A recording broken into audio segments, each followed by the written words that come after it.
2023년 5기 빛을 따라 사는 사람들 수요 모임을 시작하겠습니다.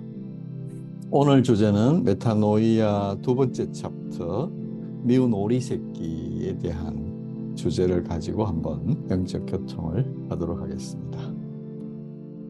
안데르센 동화의 그 미운 오리 새끼는 너무나 유명하죠. 이 지구 행성에 수많은 천재들이 좋은 교훈들을 남기고 왔는데 안데르센도 그 중에 한 사람이라고 생각합니다. 벌거벗은 임금님 또 우리 영적 세계에서 알레고리로 굉장히 의미 있는 비유죠. 풍류고 이 미운 오리 새끼 어글리 더클링이라고 하는 이 미운 오리 새끼도 영적 세계의 어떠함을 설명해 주는 비유로서 굉장히 탁월한 점이 있어서 제가 약간 영적 버전으로 각색을 해서 책에다 두 번째 실었는데, 이 두 번째 챕터에 미운 오리 새끼를 넣은 이유는 인생이 소풍이 되는 것이 어떤 방식으로 일어나는지, 소유와 능력을 증가시키고 노력해서 되는 그 세계에서 일어나는 것이 아니라 자신의 정체성을 깨달음으로 인해서 저절로 인생이 소풍이 되고 천국이 된다는 것을 보여주기 위해서 일장의 실내로서 비유로 이렇게 가져온 것입니다.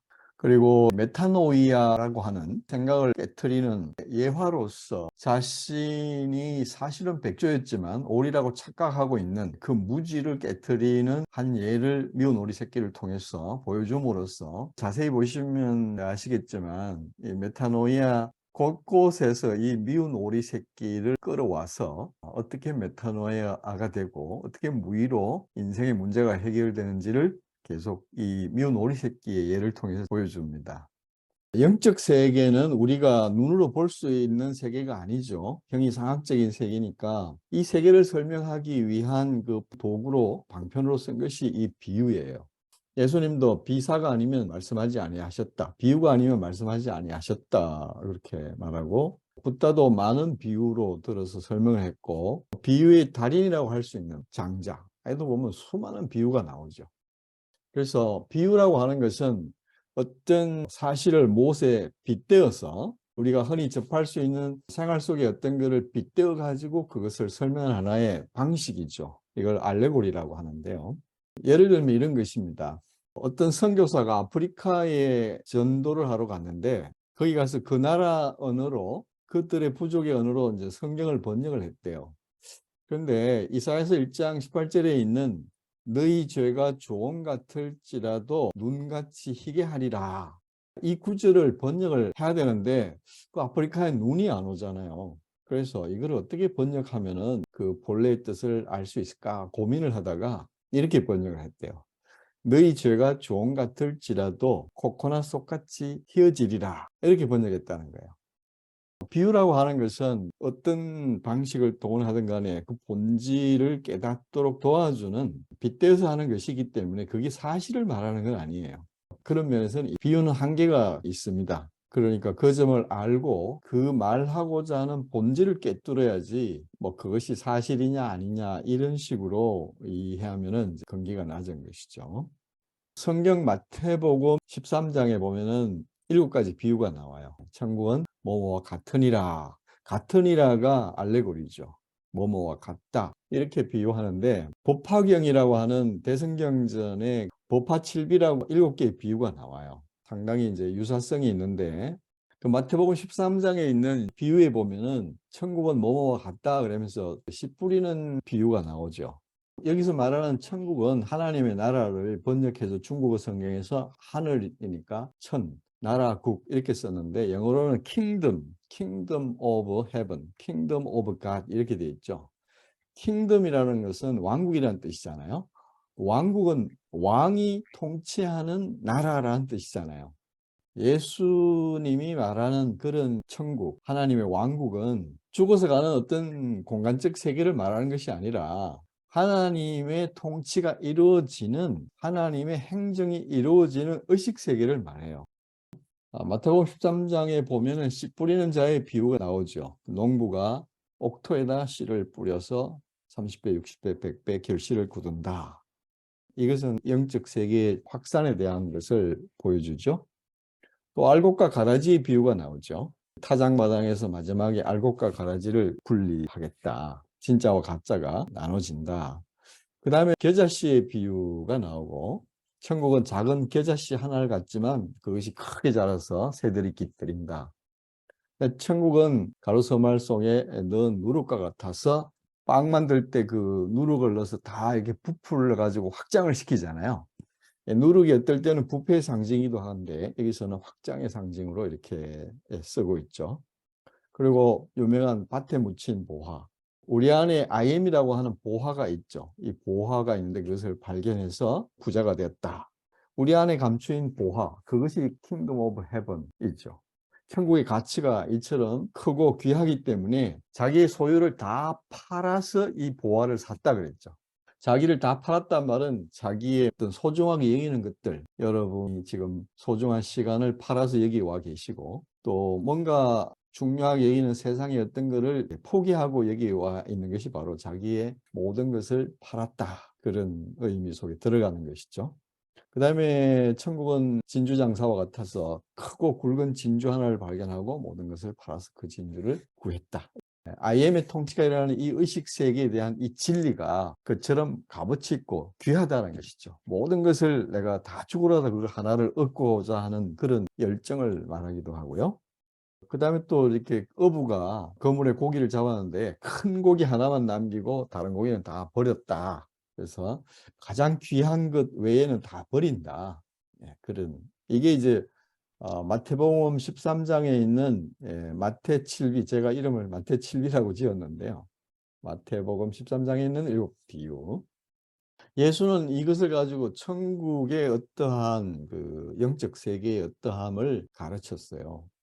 그런데 법화경에 있는 붓다가 설한 7가지 비유를 법화칠비라고 하는데, 그 법화칠비에 보면은 뭐 화택의 비유, 화택 삼거 비유라 그래가지고 유명한 비유가 있고요. 장자공자의 비유, 약초의 비유, 뭐 화성의 비유, 옷 속 구슬의 비유, 상투 속에 있는 그 구슬의 비유, 병 고치는 의사의 비유, 이렇게 7개가 있어요. 이걸 법화경에 나오는 7가지 비유라 그래서 법화칠비라고 하죠. 뭐 간단히 설명하면 화택의 비유라는 것은 집에 불이 났어요. 그 어린아이들이 그게 놀고 있는데 불이 났어요. 그래서 다 타 죽을 수도 있는데 애들이 그 노는데 그냥 빠져가지고 나올 생각을 안 하고 나오라고 아무리 불러도 안 나오는 거예요. 이건 뭐냐 하면 탐진치 삼독에 빠져 있어서 이 중생들이 세상에 뭐 먹고 살고 돈 벌고 뭐 즐기느라고 이 진리 안으로 불러도 안 나오는 중생들의 상태를 비유한 겁니다. 그럴 때 이 붓다가 3가지 수레를 제시해서 그들을 나오게 유혹하게. 그게 뭐냐 하면 양으로 된 수레, 사슴으로 된 수레, 소로 된 수레, 이 3개를 제시하면서 야 이거 줄 테니까 빨리 나와 하니까 그 불난 줄도 모르고 이제 불 타 죽을 판인데, 지옥에 들어갈 판인데 그거 준다니까 이제 그거 받으라고 뛰어나오는. 그래서 이제 진리를 설하는 방편으로 중생들을 진리 안으로 이끄는 방편을 제시한 것이, 이제 예수는 근본 진리를 깨닫게 하기 위해서 설한 것이 마태 7비라면 법화 7비는 그런 방편수를 써서 탐진치 삼독에 빠져 있는 중생들을 진리 안으로 부르는 어떤 그 방편으로 7가지를 설합니다. 장자공자의 비유는 자기가 사실은 왕의 아들인데 어디 가서 거지가 돼가지고, 집을 나가서 거지가 돼가지고 자기 거지인 줄 알고 있어요. 그래서 아버지는 그 거지가 자기 아들인 줄 알아보고 와서 이게 아들을 삼으려고 하니까 이 겁이 나가지고 그럴 리가 없다. 내가 어떻게 왕의 아들이겠냐 이래가지고 막 도망을 가려고 그래요. 우리의 본성이 IM이고 Son of God, 하나님의 아들이잖아요. 하나님의 아들은 하나님이 영이고 신이니까 신의 아들은 신이란 뜻이에요. 예수님 오기 전에는 하나님을 아버지라고 부르는 사람이 없었어요. 그럼 다 돌 맞아 죽어요. 그런데 예수님이 하나님을 아버지라고 부르니까 유대인들이 심하게 공격을 하잖아요. 그것 때문에 죽은 이유기도 하죠. 우리가 본질적으로 보면 I am, 그 신의 속성, 영의 속성을 가지고 있고 그것에 몸과 마음을 장착해가지고 이 현상계에 소풍을 온 거거든요. 이제 장자공자의 비유도 보면은 본래는 왕의 아들이에요. 근데 자기가 왕의 아들일 리가 없다고 믿지를 않는 거예요. 그래서 이 왕이 이제 그 아들을 일단 집에 화장실 푸는 그 종으로 받아들여요. 그래야 안 가니까. 자기를 천하게 생각하니까. 자기의 본질이 누군지 모르니까. 그래서 화장실 청소를 하게 합니다. 그 마당도 쓸고 뭐 그래가지고 이제 오래 데리고 있으면서 집에 하던 일을 하다가 점진적으로 이렇게 임무를 크게 해서 집사로 만들어줘요. 그래서 이제 아버지가 죽으면서 유언을 합니다.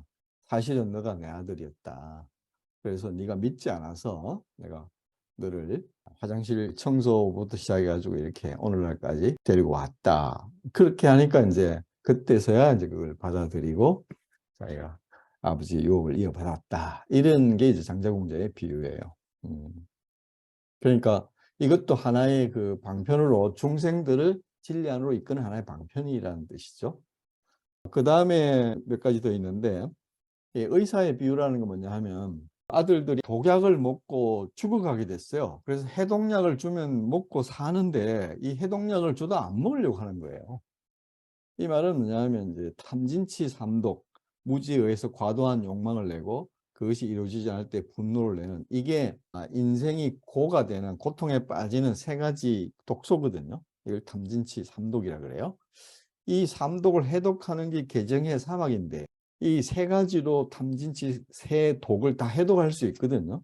근데 이게 먹어야지, 이걸 먹어야지 되는데 안 먹으려고 하는 거예요. 그래서 이 의사가 꾀를 썼죠. 그래서 그 아들들이 안 먹으려고 하니까 아버지가 이제 어디 멀리 가가지고 지금 돌아가셨다. 그래서 유언으로 이거를 먹으라고 유언을 남기셨다. 이러니까 이제 아버지 유언이라니까 그때서야 그걸 먹고 독에서 해독됐다. 그렇게 이제 방편으로 거짓말을 한 거예요. 이게 이제 의사의 비유인데, 뭐 이런 식으로 법화경에 보면은 재미있는 7가지 비유가 나와요. 법화칠비가 나와요. 이 미운 오리 새끼도 이제 그런 비유 중에 하나인데, 이것은 뭐 안데르센이 그런 목적으로 쓴 건 아니에요.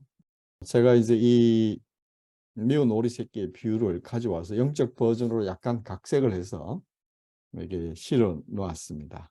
그래서 이제 이게 가장 쉽게 자기의 참된 정체성, I am이 나의 정체성이라는 것을 가장 쉽게 깨우쳐 주는 하나의 방편으로 쓰면 좋겠다는 영감이 있어서 이것을 이제 여기다가 실은 것입니다.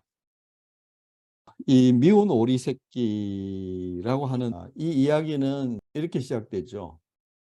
오리 부부가 사랑을 해서 이제 알을 낳아서 그걸 품어서 부화를 시키려고 하는데 누군가가 그 오리 둥지에 오리 알들이 있는 그 틈에 백조알 하나 이렇게 슬쩍 넣었어요.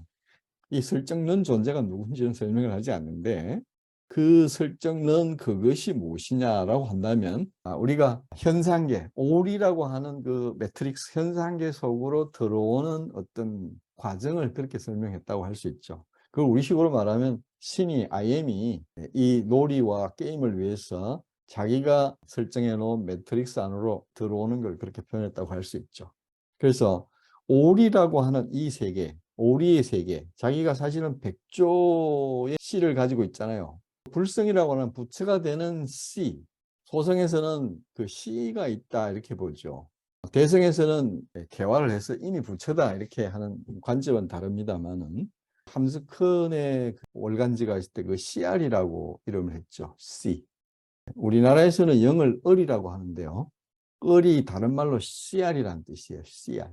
그래서 이 씨알, 지금 오리 알텀에 백조알이 들어갔잖아. 씨알이 들어간 거잖아요. 영이 들어간 거잖아요. 그래서 부활을 해서 태어나잖아요. 그것은 이 영계에서 IM이 자기 자신을 조각을 내서 대문자 영, 스피릿에서 소문자 영, 소문자 스피릿으로 이렇게 들어오죠.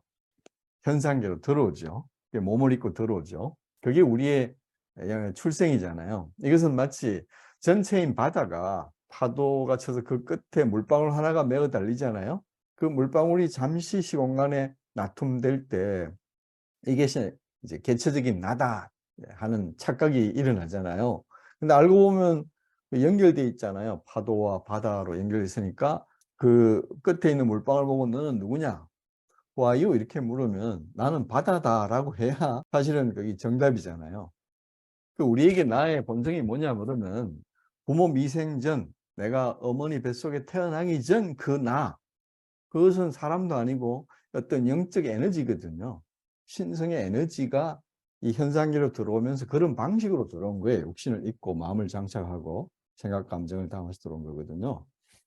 그래서 이제 이것을 우리가 안다면 물방울에게 너가 누구냐고 물었을 때 나는 독립적이고 개체적인 물방울이야 이렇게 말하면은 본질을 못 본 것이죠. 그럴 때 나는 바다다. 이 말을 한 존재가 이 인류 역사 안에 며칠 있었는데 예수가 바로 아버지와 나는 하나다. 바다와 물방울은 하나다. 이 말을 한 것이죠. 아브라함이 있기 전에 내가 있느니라. 그리고 나를 본 자는, 물방울 본 자는 아버지를 보았다. 바다를 보았다. 이렇게 말을 했다가 십자가에서 처형을 당하죠.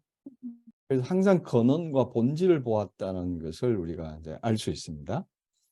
그래서 이 미운 오리 새끼가 본래 본질은 영이 현상계의 오리 세계에 들어간 거죠. 매트릭스 속으로 들어간 거예요. 이걸 상징하는데, 그래서 자기가 태어나 보니까, 왜 동물의 세계에서는 자기가 태어나면 자기를 처음 케어해 준 그 존재를 부모라고 알고 따르잖아요.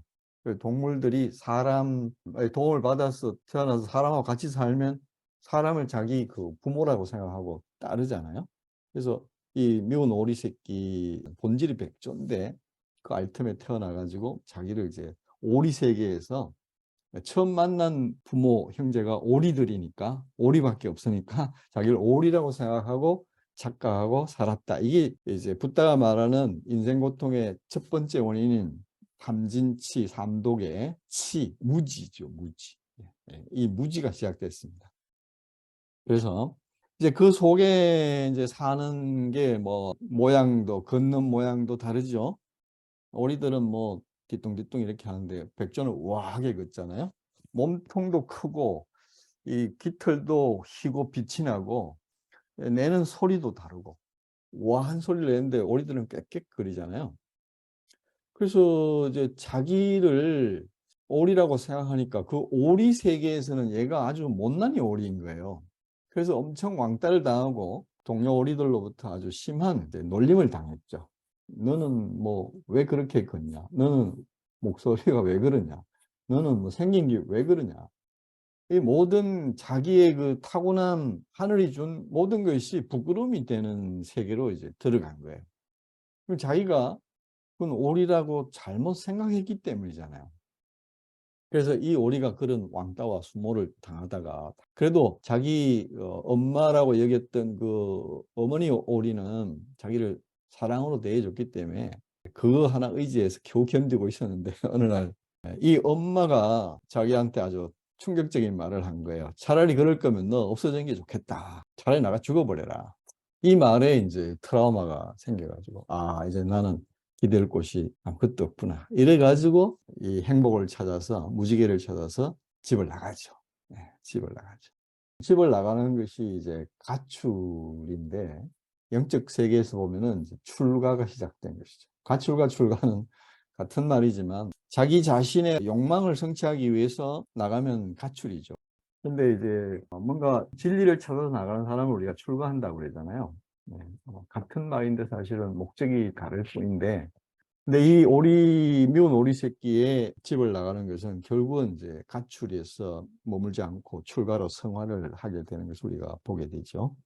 어떻게 보면 이 미운 오리 새끼의 이 이야기는 그러니까 백조알이 오리들 틈에서 태어나가지고 자기가 오리라고 착각하는 이것은 하나의 매트릭스고 설정이죠.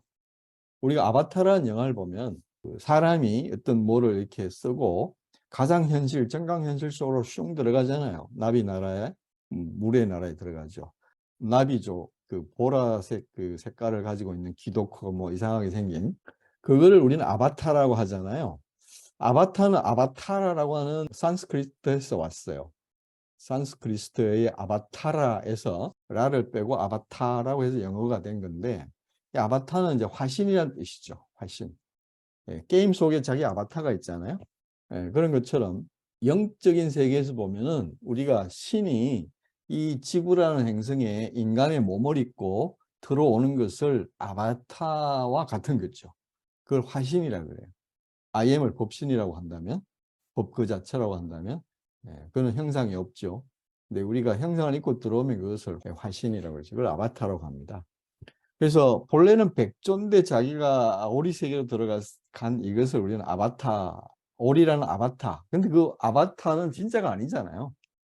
아바타라는 영화에서도 거기서 뭐 싸우고 어쩌고 하다가 죽어도 여기 뭐 이렇게 뭐 하나 쓰고 있는 그 사람으로 다시 차원이 달라지면서 들어오잖아요. 실제로 죽은 게 아니잖아요. 죽어도 죽은 게 아니잖아요.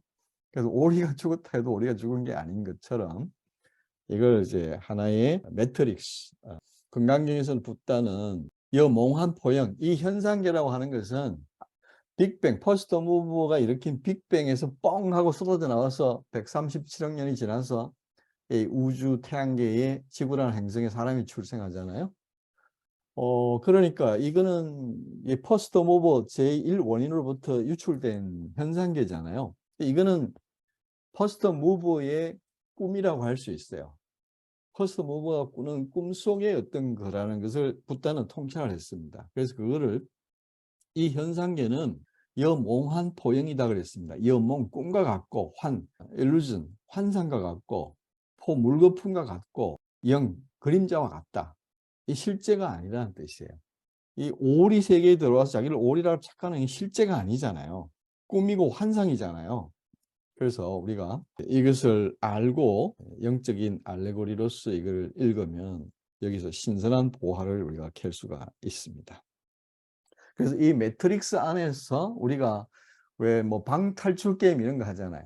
설정을 통해서 매트릭스를 만들어 놓고 거기 들어갔다가 거기서 탈출하는 이런 게임과 같은 거죠. 오리 세계에 들어가서 오리 세계에서 탈출하는 이원성의 의식을 다 뛰어넘어서 어떠한 조건이 우리에게 이르러 와도 불성으로 IM의 어떤 그 의식으로 이것을 신이 원하는 신의 뜻대로 산다는 것이죠. 100가지 문제가 주어져도 그 100가지 문제에 신이 원하는 답을 다 하는 것, 즉 중도의 삶을 다 내는 것, 황금률을 다 내는 것, 신의 뜻대로 사는 것.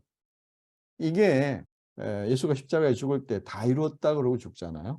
무엇을 다 이뤘는가?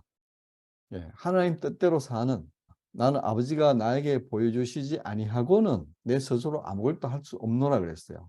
아버지가 나에게 말씀하지 아니하고는 영감으로 나에게 당신의 뜻을 제시해 주지 아니하고는 내 스스로는 아무것도 할 수 없다. 그는 신의 아바타라는 뜻이에요. 그렇게 사는 것을 다 이뤘다는 뜻이에요. 그게 다 이뤘다는 뜻이에요. 신이 원하는 대로 난 다 살았다. 죽기까지. 죽음을 요구하면 죽음도 내가 내놓을 정도로 IM의 뜻을 따라서 살았다는 뜻이거든요. 이게 이제 가상현실에서 방탈출하는 거죠.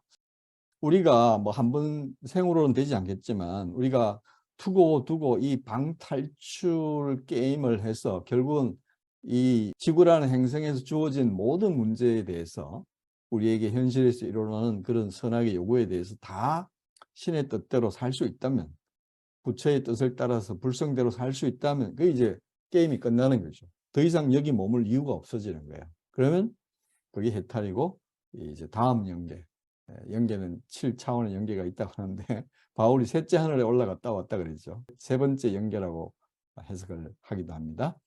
이제 다른 연계로 가서 또 거기서 또 게임을 하겠죠. 그래서 이 지구 행성에서는 최고의 영적인 마스터들이에요. 그들이 어떻게 이 방을 탈출했는가, 어떻게 이 오리 세계를 탈출했는가를 우리가 배우고 온고이 지신해서 우리도 이 방 탈출을 하고 우리도 이 매트릭스를 탈출하는 게임을 지금 하고 있는 거라고 생각하시면 돼요. 그게 소풍의 다른 이름입니다. 그래서 오리가 그렇게 해서 가출을 해가지고 방황을 하다가 엄청 고생을 하죠. 뭐 추운 겨울에 혼자 풀숲에서 겨울을 지나기도 하고, 이 말은 오리가 이 인생, 중생으로서 이 인생을 체험하는데 많은 인생의 고통의 문제들에 직면해서 그것을 다 견디고 갈망을 가졌다는 뜻이에요. 그러다가 어느 날 이제 호수에서 자기가 오리라고 착각하던 이 미운 오리 새끼가 백조를 만나죠. 그 백조의 무리를 보고 너무너무 부러워하는데 어느 백조가 다가와서 하이 백조 안녕 반가워 이렇게 했다는 거죠. 영적 버전이에요. 그러니까 이 미운 오리 새끼가 아니요 난 백조가 아니고요 오리인데 그중에서도 아주 기질한 오리예요. 미움받는 어디 가서도 환영을 못 받고 다 내쫓김을 당하는 그런 오리예요 라고 이제 자조적인 목소리로 힘없이 그렇게 하니까 아니야 너는 백조인데 너 백조야. 그러니까 아니 나 오리 미운 오리 새끼 미운 오리 새끼라고요. 아니야 너 백조야 백조야. 처음에는 믿을 수가 없었죠. 예, 왜냐하면 자기가 바라보는 것은 이 오리라는 게 어릴 때 태어날 때부터 프로그래밍이 됐잖아요. 무지의 치로. 그러니까 볼 수가 없는 거예요. 그러다가 이제 그 스승이 되는 백조를 만나서 아니 너는 나와 똑같이 생겼잖아. 봐. 그 호수에 비친 너 모습을 한번 보렴.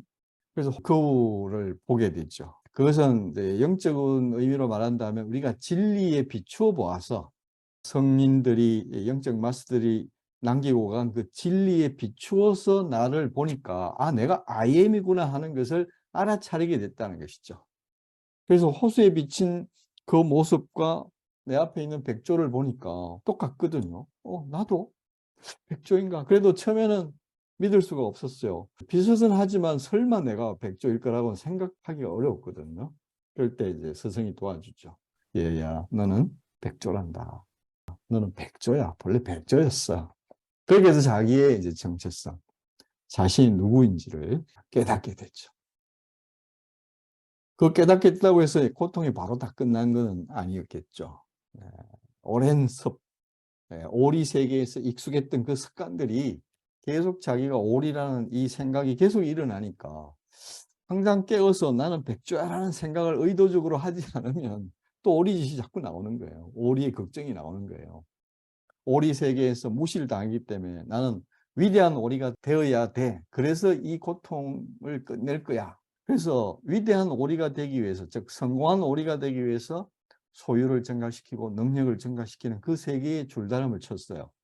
그래서 걸음도 오리처럼 걷고 말도 음색도 오리처럼 하려고 아무리 노력을 해봤지만 그게 안 됐던 거였죠. 본성이 다른데 되겠습니까? 백조가 오리처럼 살 수가 없잖아요. 우린 사람이잖아요. 중생은 짐승에서 온 말이에요. 우리가 왜 사람으로서 위치를 회복해야 되냐 하면 이 세상에 우리가 들어온 것은 사람이 무엇인지를 이 모든 우주에 선포하기 위해서 온 거라고 할 수 있어요. 짐승은 짐승처럼 그냥 욕망 따라서 자기 좋은 대로 살면 돼요. 그런데 사람은 그렇게 사는 게 아니잖아요. 신의 뜻대로, 하나님의 뜻대로 사는, 불성을 따라서 부처의 그 마음으로 부처처럼 사는 것이 본래 사람이란 말이에요. 그 생명으로 사는 거. 근데 선악과라는 상징으로 되어 있는 그 선악과를 먹음으로 인해서 내가 누구인지를 잃어버렸잖아요. 그래서 선악, 이원성의 생각이, 지식이 우리를 기생충처럼 지식에 지배당하는, 그 의식에 지배당하는 그 상태로 떨어져 내려버린 것이죠. 영의 불꽃이 꺼져버린 것이죠.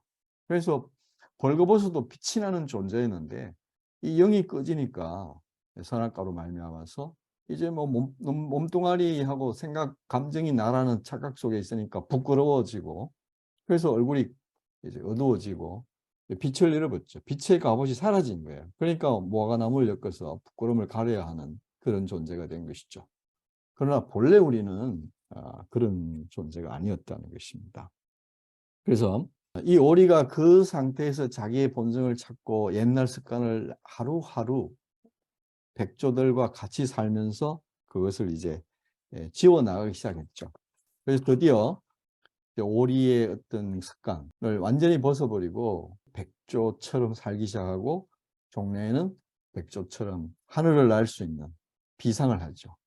장자의 그 일장 소요유에서 큰 곤이라고 하는 물고기가 구만리 창공으로 날아올라서 붕이라는 붕세가 되잖아요. 그러니까 지금 오리라고 하는 것은 물가에서 그냥 발로 그냥 헤엄쳐가지고 먹이나 찾는 그게 마치 본이라고 하는 물고기 같은 거죠. 거기서 아무리 위대한 오리도 본이라고 하는 물고기 이상이 될 수 없잖아요.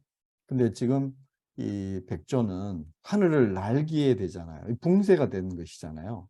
이게 바로 소요유의 어떤 것과 메타포가 아주 유사 구조를 가지고 있죠. 그래서 이 새하늘과 새 땅이라고 하는 것은 이제 성경에 나오는 요한계시록에 나오는 건데요. 이 새하늘과 새 땅이 되면은 눈물도 없고 고통이나 애쓰는 것이나 곡하는 것이 없는 이 세계로 이제 들어간 것이죠. 오리를 벗어버리고 백조의 세계로 들어갔다 하는 것이 이제 새하늘과 새 땅으로 들어갔다는 것이죠. 인생이 소풍이 되고 인생이 천국이 된 것이에요. 그렇게 하니까 오리처럼 위대한 오리가 되기 위해서 애를 썼던 그 모든 것들이 다 날아가 버렸죠. 이제 더 이상 위대한 오리가 될 필요가 없고 소유와 능력을 증가시켜서 오리 세계에서 뛰어난 남들보다 더 우위에 설 수 있는 그런 오리가 될 이유가 사라진 것이죠. 근데 그것은 자기가 노력을 해서 얻어가지고 그 목적이 달성됐냐 하면 그 자체가 원인 무효되었죠. 원인 무효. 자, 영적 세계에서 인생의 문제를 해결하는 방식은 예수의 가르침을 가만히 보면 뭐 어떤 문제를 가지고 나왔을 때 예수는 이렇게 하라 저렇게 하라고 가르치지 않았어요. 방법을 가르친 것이 아니라 어떤 사람이 되면 거기 저절로 따라 붙는다는 것을 가르쳤어요. 그러니까 원인 무효를 시켜버렸습니다. 그러니까 미운 오리 새끼가 자기 오리라고 착각하는 거기에서 자기가 백조인 것을 깨닫고 나니까 오리 세계에서의 그 고통의 문제가 원인 무효가 됐다는 거. 이게 굉장히 중요한 지점이에요. 이게 이제 무의가 된 것이고 아무것도 한 것이 없는데 그냥 고통의 문제가 해결된 거예요. 이게 위치 회복이죠. 메타노이아가 바로 그 위치 회복을 시켜주는. 메타노이아는 오리가 아닌데 오리라고 착각하는, 즉 우리의 본질이 IM이고 신성인데 그냥 현상계에 뭐 이렇게 별 볼 일 없는 인간이라는 그런 잘못된 생각을 깨트려 줌으로 해서, 즉 무지를 지혜로 바꿔줌으로 인해서 메타노이아 시킴으로 해서 그 인생의 문제가 근본적으로 원인이 무효되게 만들어 버리잖아요. 그래서 이게 영적으로 의미가 있는 거예요. 왜냐하면 세상은 다 소유와 능력을 증가시켜서 뭐를 해서 뭔가를 이루어서 소풍이 되고 천국이 된다고 가르치고 있잖아요.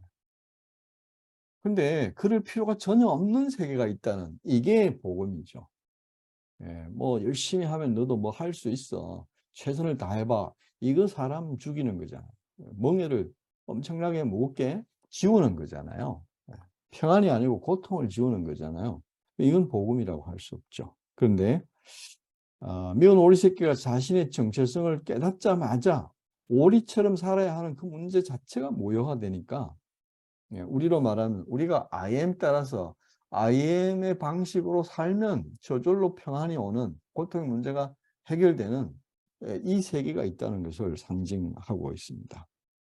그래서 우리가 뭘 해서 된다면 그건 복음이 아니죠. 지금 여기 있는 그대로를 가지고 소풍이 되고 천국이 되어야 그게 굿뉴스죠. 복음이죠. 뭐 죽어서 천국 갈 수 있다 이런 것은 지금 여기에서 누릴 수 있는 걸 다 미래로 떠밀어 놓은 거잖아요. 그러니까 여기에 최선을 다할 수가 없어요. 지금 여기를 누릴 수가 없어요. Now here, 지금 여기에 모든 비밀이 있는데, 예, 미운 오리 새끼의 그 고통의 문제를 해결하는 것은 지금 여기에 있잖아요. 자기 안의 정체성, 백조라는 정체성을 깨닫기만 하면 지금 여기에서 그 문제가 다 해결되고 바로 소풍이 되고 천국이 되잖아요. 실제로 그렇게 되었고. 근데 너는 죽으면 네가 비록 찌질한 오리고 왕따 당하는 오리지만 죽어서 하나님이 이쁘게 생각해서 너를 천국에 보내줄 거야. 극락에 갈 거야. 뭐 착한 오리가 되면 너 죽어서 극락에 가서 다시 뭐 연애를 해가지고 좋은 세상에 태어날 거야. 이러면은 이게 지금은 어떻게 하란 말이냐. 지금은 고통이잖아요. 지옥이잖아요. 그게 아니라는 것이죠. 자기 안에 지금 천국이 있잖아요. 백조라는 걸 알기만 하면 백조라는 천국을 지금도 가지고 있잖아요. 모든 사람이 자기 안에 천국을 지금 가지고 있어요. 그래서 예수가 천국은 여기 있다 저기 있다 여기 있다 저기 있다 못한다는 거예요. 천국은 너희 안에 in you, 너희 안에 있느니라 그랬어요. 회개하라 천국이 가까웠느니라 그랬죠. 메타노이아, 생각을 깨트려. 지금 너가 가지고 있는 오리 생각이 무지인데 그것만 깨트려라 이거야. 너 백조인 줄 알아라 이거야. 그러면 네 손에 지금 천국을 쥐고 있다 이 말이에요. 죽어서 간다는 말이 아니고, 이게 예수가 광야 시험 후에 공적인 생애를 시작하면서 첫 일성이 회개하라 천국에 가까운 메타노이아. 네 지금 가지고 있는 그 오리란 생각 깨트려라. 그러면 천국이 네 손 안에 있다 이거예요. 이게 복음이죠. 그래서 이런 것들이 어떻게 이것이 깨어지고 어떤 방식으로 이런 의식 세계에 들어갈 수 있느냐를 불교에서는 도노 점수, 도노 돈수 크게 보면 5가지로 하는데 이 2가지가 대표적인 이제 우리나라는 보조국사 진울의 수신결의 영향을 많이 받아서 도노 점수를 주로 말합니다. 도노 점수는 내가 백조인 줄은 알았지만 잘 달리는 차를 브레이크를 잡아도 관성에 의해서 밀려가듯이 오리짓을 하던 섭이 남아가지고 자꾸 이게 튀어나온다. 그래서 점진적으로 그게 없어진다 하는 게 도노 점수예요. 그 화엄경에 보면은 영적 의식의 진보 단계를 10등급으로 나눈 것을 십지품이라고 그래요. 제1지보살, 바둑으로 치면 프로 1단이에요. 프로 1단 되기 전에 바둑이 18급부터 시작하잖아요. 18급, 17급 이래가지고 쭉 올라와서 이제 프로 1단이 되면 환희지라고 해서 일지보살이 되는데 어마어마한 영적 레벨이거든요. 근데 이 환희지는 모든 것이 소풍이 되고 환희가 되는 단계라고 쉽게 말하면 돼요. 꿈속에서도 자기의 정체성이 I am이라는 것을 흔들림 없이 유지하는 단계라고 할 수 있는데, 프로 2단이 되면 이지보살이 이구지예요. 이구지는 뭐냐면 이별한다, 멀어진다, 떼구자예요. 오리의 그 습관으로부터 점진적으로 멀어지는 단계를 밟아가서 이제 삼지보살이 되면 발광지라 그래요. 빛이 나는. 예. 그래서 이제 사지는 염해지, 오지는 난성지, 육지는 현전지, 칠지는 원행지, 부동지, 선해지, 법운지 이렇게 해가지고 10단계인데 8지보살 넘어가면 그 흰급이라 가지고 그냥 나누기만 한 것이 열에 맞춘 것이지 실제로는 우리가 체험할 수 있는 단계는 아니라고 보고요. 그래서 여러분이 이제 거리를 향해서 가고 있다 이렇게 보시면 되고요. 도덕경에 보면은 위학일익, 위도일손, 손지우손, 이지어무의, 무위무불이라는 유명한 구절이 있죠. 빅뱅이 일어나서 현상계가 펼쳐지는 이 세계는, 현상계는 미분된 세계에서는 무극에서 태극이 나오고 태극에서 음양이 나오고 사상, 팔상, 16상, 32상, 64괴로 이렇게 주역세계가 펼쳐지잖아요. 주역은 그 현상계의 어떤 것을 괴를 통해서 설명하는 미분된 세계예요. 거기서 뒤로 64개, 그 뒤로 128개로부터 계속 미분되죠. 과학은 계속 미분돼서 더 세밀해집니다. 철학도 그렇고요. 근데 이 세계는 자꾸 뭔가를 더해 가야 돼요. 지식은 더해 가야 됩니다. 근데 영적 세계, 도의 세계는 반대예요. 위도일손. 적분해야 돼요. 미분하는 게 아니라 적분해야 돼요. 64개로 나눠진 이거를 퍼스트 모버, 제1자, 제1원인으로 들어가는 것이 도고 깨달음이고 견성의 길이에요. 그래서 그 자리에 가면은 내가 I am과 하나가 되잖아요. I am의 숲도, 퍼스트 모버의 제1원인의 숲도 우리가 다 유출되고 쏟아져 나왔으니까 거기 나의 고향이고 내가 온 곳이죠. 부모 미생전 너는 누구냐 할 때 내가 어머니 뱃속에서 사람으로 태어나기 전 그것은 영적 에너지였고 그게 퍼스트 무브, 즉 바다에서 나온 하나의 물방울이잖아요. 다시 바다로 들어간 그 바다가 나라는 거리로 적분에 들어가면, 뒤로 들어가면 그 자리는 신의 자리잖아요. 그 자리를 가면은 못할 일이 없는 거예요. 예수가 했던 것들이 다 일어날 수 있는 것이죠. 왜냐하면 그 신이 하는 거거든요. 나는 몸만 빌려주는 것이고 아바타가 된 것이니까. 이것은 누구나 할 수 있는데 이 무의가 일어나려면 반드시 우리 안에 어떤 생명이 작동돼야 돼요. I am의 신성이 작동되어야 됩니다. 노력으로는 이게 절대로 될 수 있는 세계가 아니에요. 노력을 해서 되는 세계가 아니고 우리 안에 어떤 그 본성, 자성이란 말이 뭐냐면 본래 성품이라는 뜻이잖아요. 그 영을 말하는 겁니다. 그것이 작동이 되면 그 에너지, 그걸 생명이라고 해요. I am the life 할 때 그 생명이라고 해요. 이 생명을 우리가 발현이 되면 그 생명에 의해서 그것이 저절로 나와요. 개는 가르치지 않아도 짖고 꼬리 흔들고, 물고기는 가르치지 않아도 헤엄치고, 새는 가르치지 않아도 날잖아요. 그 생명이 그러하기 때문에, 그 본성이 그러하기 때문이에요. 근데 우리의 IM의 생명이, 불성이 발현이 되기 시작하면 그게 우리의 전 존재를 이끄는 에너지가 되면 부처의 삶이 저절로 나오고요. 예수의 삶이 저절로 나오는 거예요. 이 자리 가면 뭐 못할 일이 없다. 왜 못할 일이 없냐 하면 하늘이 나를 도구로 써서 하는 거잖아요. 실제는 하늘이 하는 거잖아요. 그럼 하늘이 하는 거니까 무소불위가 되는 거예요. 못함이 없어지는 거예요. 그럼 우리가 그러면 뭐 하늘 막 날고 뭐 그렇게 할 수 있다는 말이냐? 아니요. 그걸 원하지가 않습니다. 그 상태에 들어가면, 그 영이 나의 주체가 되면, 의식의 주체가 돼서 나를 이끌고 가면 그 엉뚱한 거, 쓸데없는 거를 원하지가 않으니까 할 수가 있겠지만 원하지 않아서 안 하는 거예요. 근데 그 일부분을 예수가 보여준 것이죠. 오병이의 기적이라든지 무리를 건넌 죽은 나사로를 살리고 이런 것들은 방편으로 그냥 하늘이 쓰라고 해서 쓴 거예요. 자기 몸만 빌려준 거예요. 그래서 무의 무불이. 무의가 되면, IM의 생명이 작동되면 무불이, 못할 일이 없다는 것이 바로 그것입니다. 그래서 우리가 인생의 문제를 해결함에 있어서 핵심적인 키는 메타노이아가 되는 것이고, 모든 영적 마스터들이 이 메타노이아를 사실은 말하는 것이죠. 생각 깨틀, 네 가지고 있는 그 생각 깨틀이라는 것이죠. 그 잘못된 생각, 무지를 깨트리면 즉시 인생이 소풍이 되고 천국이 드러난다. 그것을 붓다도 가르치고 예수도 가르쳤어요. 영적인 마스터들의 공통적인 가르침이 이 메타노이아예요. 한마디로 하면 생각 깨트림이거든요. 잘못된 무지 깨트림이거든요. 다른 말로 하면 깨달음이고 각이죠. 이러기 위해서는 자기 스스로 하기가 어렵습니다. 자기 스스로 하면 좋지만 대부분은 도움을 받아야 되는데, 이미 그 자리를 갔던 사람들, 방탈출 게임에 성공한 사람이 다시 어떤 사람에게 길을 인도할 수 있겠죠. 그러면 그 사람이 지름길을, 바른 길을 가르쳐 줄 수 있겠죠. 이걸 이제 우리는 구루 또는 스승, 저는 그런 말이 좀 오염돼 있어서 셰르파가 되겠다. 히말라야 최고봉을, 에베레스트산을 오르는 데 도움을 주는 셰르파 역할을 하겠다. 저는 그렇게 이제 표현을 하는데요. 영적 세계에서는 의식의 세계인데, 여기도 보면은 영적 브로커들이 굉장히 많습니다. 영적 브로커는 다른 말로 하면 사이비인데요. 비슷한데, 그러나 비, 아니다라는 뜻이에요. 사이비, 비슷한데 아니다. 예수는 이것을 거짓 선지자라고 했죠. 거짓 선지자들에게 속지 마라.